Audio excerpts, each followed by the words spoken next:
Ladies and gentlemen, Kim here. Welcome to the special update for this Thanksgiving special analysis for this weekend. In this analysis, I'm going to analyze this chart here that you see on your screen. This is a follow-up video that I've done just about a month ago or so. When was it? Yes, about 1 month ago. This rare signal, that the signal which hasn't appeared in 6 years. Again, this chart that you're seeing on your screen right now it was a month ago when we just saw that kind of premature signal that the oscillator has just crossed up here, as you can see, and that we're in that kind of a premature stage, as you can see here. And we did see that definitive lower low right here, that lower low on the price action. And then as you can see here, and that higher low on the oscillator, and very early stage of that move on that oscillator. And this was a month ago, and just going into, I just screened this chart today, and as you can see here, that oscillator looks to be has matured, and we're getting into that neckline here, right? And also obviously with the price action to kind of affirm that the with that price action moving to the upside in the last several weeks, we see that the oscillator is reflecting that action there. And I've added the primary time moving average on this screen to sweeten the deal. As you can see on this here, we're just strictly looking at the oscillator, but here in the tonight's analysis, we'll also look at the primary time moving average and this oscillator that has kind of made a little bit of progress here, actually quite a bit of progress, and we're kind of hitting that. We're getting very close to that neckline. Obviously, we need to see the first step, and we talked about that on the previous video. In this special analysis, that for the first step for this to work out is that that oscillator needs to make a move and get above that neckline. That's what we saw in 2016 here. Gotta get above the neckline here, right? Here, this is a neckline right here. That was a neckline. And here in 2009, that was a neckline, right? That's the neckline. And then we have not yet gotten above the neckline as of this week. Keep in mind, I am looking at a weekly chart, so we were not quite at, we didn't break above the neckline yet as of this week. So that will be the next step we want to kind of watch out for if you're looking to see if this market can get back into its primary term uptrend. So that will be crucial to see if that oscillator can get above that neckline here. And once we hit that or get above the neckline, even with the fluctuations we may see, we want to see that oscillator continue to cultivate the higher lows, as you can see here, higher lows. And that's and again, that will be the phase maybe we might look forward to is sometime perhaps in late December, early next year, which I'll keep an eye on that. But I added the primary term moving average. So this is going all the way back to 2008 here. That's 2008, and obviously this is this year. And a lot of people are already kind of comparing 2022 with 2008. But then again, we've seen that people do that before. We saw that people were doing that in 2011. They did that in 2012. And a lot of people really, compare 2016 with the 2008. That didn't happen. 2010, that didn't happen. 2011, that didn't happen. 2012, that didn't happen. And then, of course, We can't forget that late 2018, a lot of people thought that that was going to be the 2008. That didn't happen. A lot of people, compare with 2020 COVID with the 1929 Great Depression. Well, that didn't happen. Maybe this one is different, but I'm just kind of going by what I see with the data that is at hand. So that's kind of what we're seeing. And again, things can change, but for now, that's what we see here. And check out that primary to moving average. And if you've been watching my 65-minute chart, 65-minute chart analysis, the way I look at moving average is not so important if the price is below or underneath. What's important, the trajectory of that moving average. Keep in mind, this is a primary term moving average. It takes a little bit before it kind of shift back and forth here. So you can see once that primary term moving average here going to 2008, right? You can see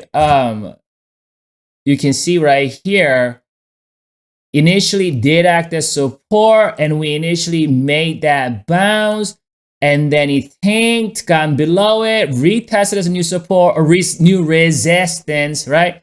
Prior support acting as new resistance, and then it tanked. Yes? So that's when that real bear market character really showed. It really showed its teeth when that happened. So that primary term moving average is extremely important to gauge and to keep an eye on, understanding the primary term perspective. So that's what happened in 2009. In 2011 here, we initially see that level acting as resistance, came down, and then it didn't see that lower high and tanked. What it is, we broke above it. But subsequently, what we do see is that in 2012, prior, again, the same analysis here. I mean, I talk a lot about this in my daily YouTube video. Prior resistance acting as new support in 2012.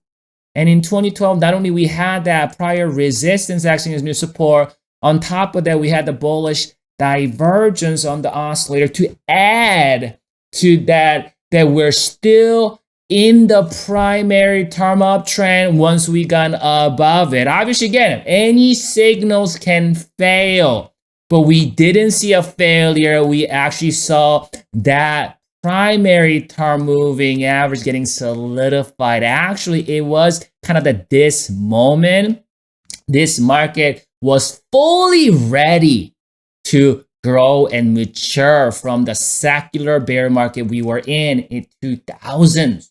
This is extremely important. So again, a lot of people are comparing this to 2008 to 2009, not fully understanding these sort of signals here. And then we got up 2016, obviously, when the 2013, 14, 15, 16 happened. What happened?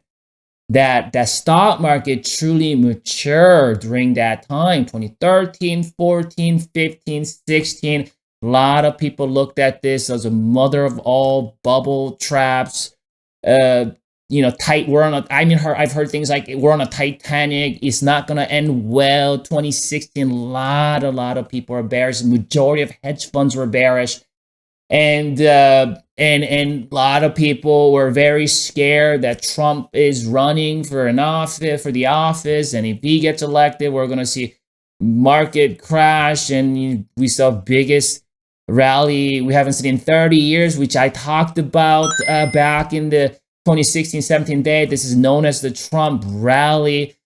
Again, not fully understanding the primary term trend of things. The primary term moving average is rising, so we have to give benefit of the doubt to the buyers in the long term, despite the fact that we see long drawn out consolidation and corrections during the 2015 and 16 seasons there. Again, on top of that, we did have a slight bullish divergence on that oscillator with that with the that moving average, the trajectory of it is rising, supporting the bulls. And keep that in mind. We hit that level. That's where we saw a lot of buyers coming in, and that Trump rally began in early 2016. A lot of people missed out on this move.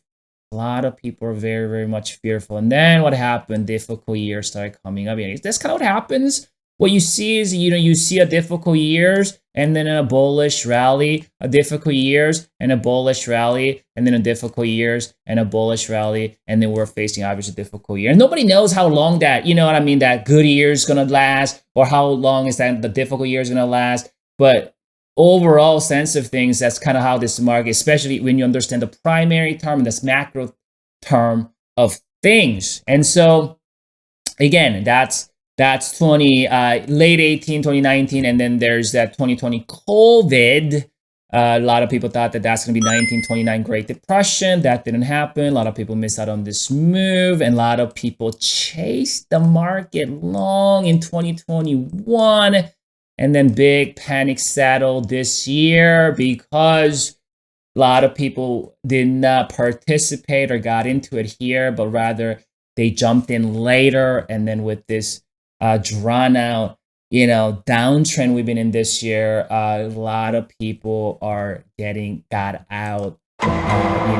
That's why we do not ever chase, Anyway, so that's the level. We hit that moving average, that same, again, that's primary to moving average, man. It does have pretty impressive resume because it's been acted as a very, very important pivot since 2008, right? That means for 14 years for 14 years, this primary to moving average has been relevant and important pivotal role for this market. We got back to that level just this time right here, as you can see right there.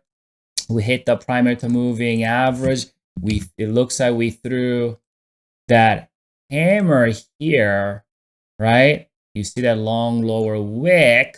That's a weekly hammer. And with that weekly hammer and the bullish divergence to go with, and that's what we are seeing current strength in the last 6-7 weeks. Currently spotted trading about 402 here. So what's important with the price is the necklines. Again, we talked about the oscillator necklines right here, right here, right here, and right here. Also, there's gonna be the price action neckline. That's the neckline, and that's gonna be the neckline. So this gonna be, once we see this price getting above the neckline, that's when we can say, right, market is perhaps ready to resume with this primary term uptrend after we see this price getting above the neckline. And we could see a pullback or possibly even getting back inside the neckline. That's not a bad thing. We just got to make sure this market is ready to cultivate that higher low and get back up. So there's still a lot of things that needs to happen before we can assume that this market is ready to make new all-time highs. And since we had a difficult year this year, we perhaps could have good years going forward. There's I just recently released, just today, just this morning for my members, this finding here. This is a NASDAQ 13-year signal. So this signal is it's going to take, more than a decade for this signal to appear. Well, this signal right here, ladies and gentlemen, we just saw happening not only on the NASDAQ, but also Spider, which I talk about in an extensive manner, that this signal that doesn't appear more than a decade, it showed up on the NASDAQ and Spider, or S&P, and it took 13 years. And this is a very rare signal. So this research, this analysis was just released along with the other, data that is. So some of these findings that I see were what I see is not that we are start of, because that's what a lot of people think, we're a start of a 2008 to 2009 bear market. In my findings, what I see is we are end of the bear market, similar to 2009, and ready to potentially, possibly, we have a high probability of this market resuming. Because also I talk about to my members that we're actually in a secular macro bull market, but in 2000s, we were in a secular macro bear market. So it's actually the way you analyze this market has to be a little bit different. So all these research and these analysis will be available for you if you decide to take advantage of this 30% off Black Friday deal I'm gonna be running until Sunday evening. But and if you decide you're gonna go with annual gets additional 30%, additional 30. They're meaning they're additional because for being an annual, they already marked down 20 to 30%, and on top of that, with the Black Friday deal, you're gonna get on top of the additional 30%. So feel free to take advantage of those situations until end of this Sunday, and you guys enjoy the rest of this Thanksgiving weekend, and I'll talk to you next week.